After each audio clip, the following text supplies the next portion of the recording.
Hey everybody, today's video is going to be a review video on this incubator here from Amazon. There will be a link in the description if you want to go click on it to be able to look it up, check it out for yourself as well. To be honest, I'm not really sure how to pronounce it, if it's Yuxi or what, but regardless, you see the name of it right there. This is a 16 egg incubator. Of course, it is an automatic incubator, as you see there. It holds up, it is Wi-Fi compatible. Let me get it rotated here. As you can see, again, it's got a mobile app for it, so you can check it, even if you're not even at home, as long as the incubator is connected to the Wi-Fi. It's got a hatch day display. It does have automatic egg turner, as well as a light for candling the eggs. That way, you know, once you've had them in there for about a week or so, you can check them to make sure that they are starting to darken, which of course will let you know that there is something forming and, you know, chicks being produced in the egg. Typically for me, after about 10 days, if I candle them and all of them's looking dark, any of them that's not looking dark, I generally toss on out, because that just means that they were non-fertile eggs, therefore no good, therefore no sense in leaving them in there. So without further ado, let's get it opened up and check it out. All right, so we've got it out of the box now. Of course, it comes with its manual. You've got the base with the actual turner tray here, which does come out for, you know, which of course, once you make it to day 18, you can take that out if you want to. Here's the top lid part. Of course, all your different operating buttons, some instructions here for kind of how everything works and all. It says that you can do, you got different modes for doing chicken eggs, duck eggs, quail eggs, or if you want to go to like a custom mode. Again, here's your candling light, and you're gonna have two different cords. You've got this cord that comes out from the bottom base. That's gonna be for your egg turner. If you notice, the two different cords have two different size tips on them, so it's not difficult. So you don't have to worry about getting your cords mixed up. But here's your two different locations that they're going to be plugged into. And of course, they are labeled. Get this propped up here. Power supply, which is going to be your plug-in, and then again, egg turner, which is going to be the cord coming from the actual base here. So we'll go ahead and get some eggs loaded up in here and get everything hooked up. All right, so we've got our our eggs loaded. Let me lift this up. You can see all the eggs are in there. We went ahead and fully loaded them up. Luckily, I had a coworker who has chickens as well and was able to give me a stock of eggs to play with. I'm not even sure what kind of chickens these are. I just know they're chicken eggs. So we've got all of these going around. Get this laid to the side. Again, all these I know are the same. This one here seemed a little bit different from the others, so I'm not really sure if, I'm assuming it's a chicken egg, but I don't know. She might have snuck a little surprise in there. I know these three here are Banny chicken eggs. So again, once you got your eggs loaded up, of course, if you had quail, of course, you can put more than one in the little slots. Of course, whenever you're going with full-size eggs, you know, you're kind of limited to, you know, pretty much one per slot. Let's get this cover back on.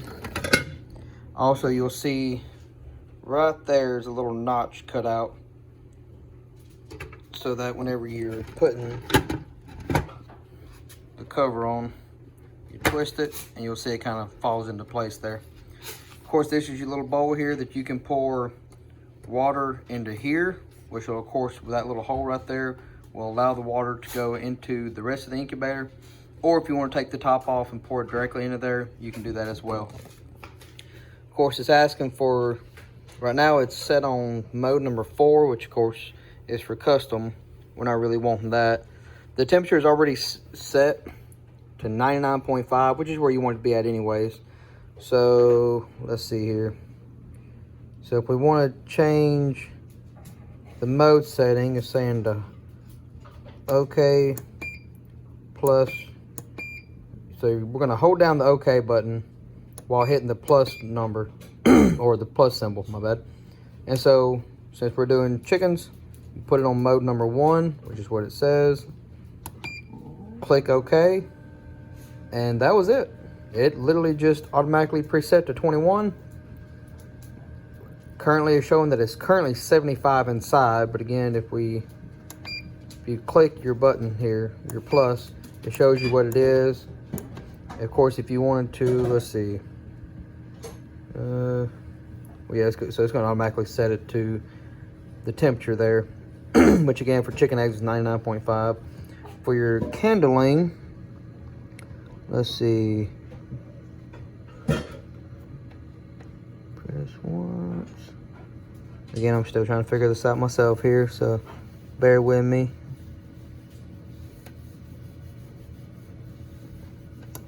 Okay, oh, that's bright. Okay, so turn that back off. So as you see here, saying hit the negative button once to click the light on. Let me grab an extra egg here.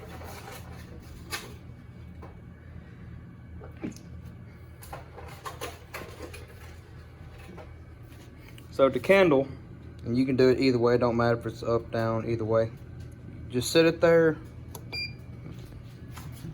So obviously this is a fresh egg that has not been in an incubator, so you're not going to see anything forming in here at all. So, but if this had already been incubating for say about 10 days and it still looked like this, that egg is no bueno. It is no good. So you would want to toss that one on out. Of course, if it's getting dark in there or you see like a dark center, that means that something started forming. So go ahead or is still currently forming. So of course you want to go ahead and leave that in there. Then of course closer, once you did get to about day 15, 16, 17, somewhere around there, the whole egg should be pretty much dark inside to let you know that it's still forming. If it's still like a little bitty, only taking up about half the space in there after about day 18, whenever you're turning your turner off, if the whole egg is not dark by day 18, you need to toss it. That means that something's gone wrong. It may have just been a bad egg that started forming but didn't finish. So yeah, you'd want to toss it on out. Let's put that back to the side. So yeah, we're gonna the next part of this video will be around day 10ish. Of course I'll say exactly once I do the update, and we'll kind of see how time goes on. Again, you can add water. I personally generally add water on day 18. I generally do what's called a dry hatch. So I don't do water in it generally, but for the sake of this video, I'm gonna add water, so hang tight.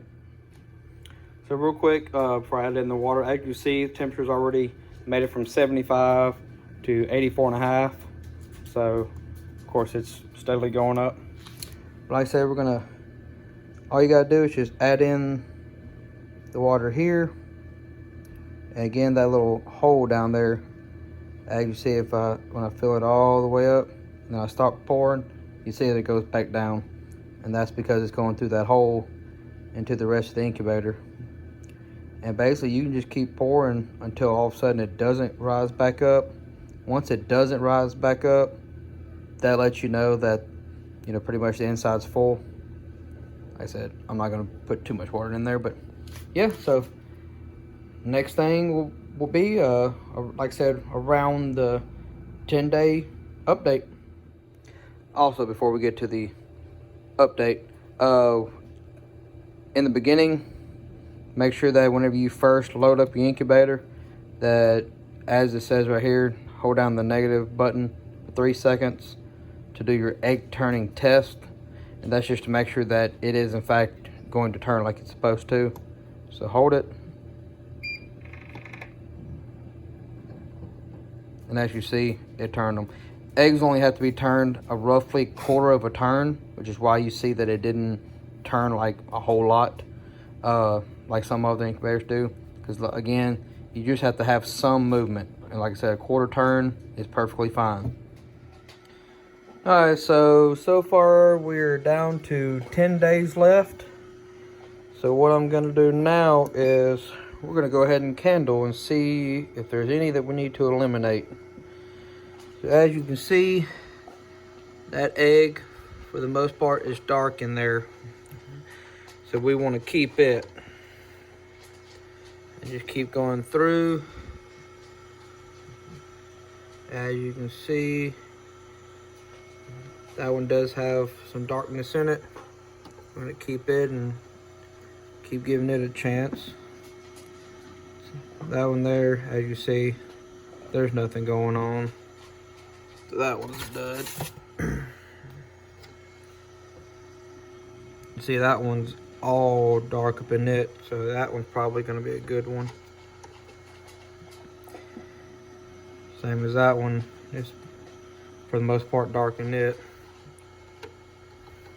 And basically you just keep going along, and all the ones that are dark in them, of course, you're going to keep.